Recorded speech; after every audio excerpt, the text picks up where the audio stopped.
Hey guys, welcome back. So in the last video we talked about how to traverse a given circular single linked list. Hope the concept was clear. Now in this video let's talk about how to search for a given value in a circular single linked list.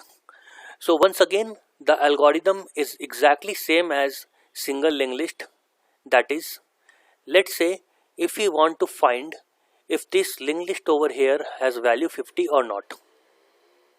All that we have to do is we have to start from node 1.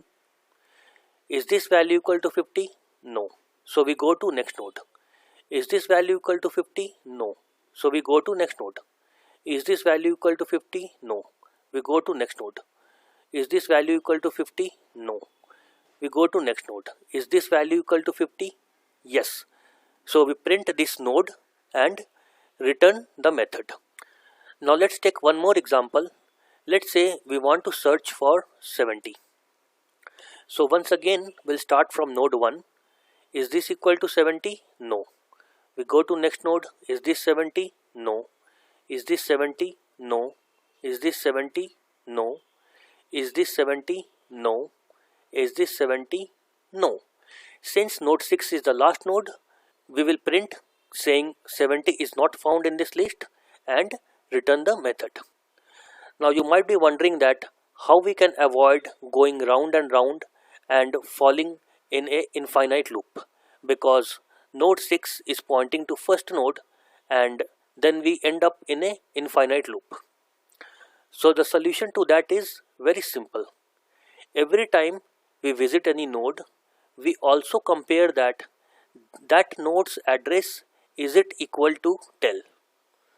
Since tel is pointing to the last node, every time we do a comparison, it will always return a false. Let's say we are at node 4, so the address is 333. When we compare it with tel, we see that the address are not matching. It is 555 here, it is 333 here. So that means there is one more node after this. So we come to node 5. We see that we have address 444 here, which does not matches with 5. So that means this is not the last node. Then we go to the next node. We see the address is 555 and the address here also is 555. Both of them matches. So we come to know that node 6 is the last node and we need to terminate the loop, else we will end up in a circular infinite loop. So this is all about how to search for a given value in the list. Let's see how does the algorithm looks like. So the algorithm is exactly same as single linked list. That is, we have a method called search node. It takes head reference and the value that needs to be searched.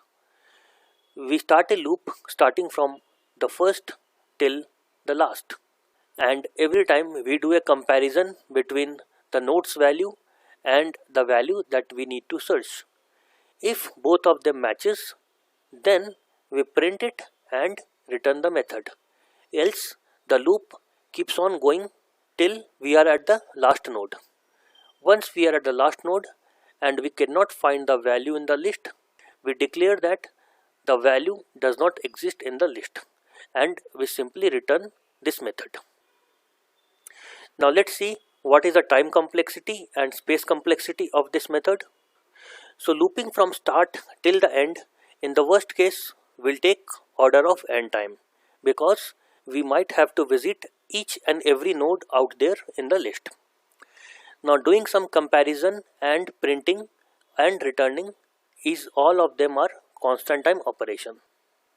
Similarly, when the value is not found, then returning the entire method is again a constant time operation.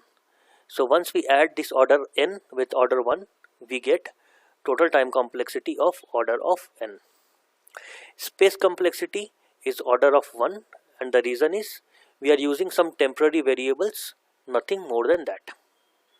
Now that is all for this video. Hope you have understood how to search for a given value in a list. In the next video, let's talk about how to delete a node from a circular single linked list. Thanks for your time. See you in the next video.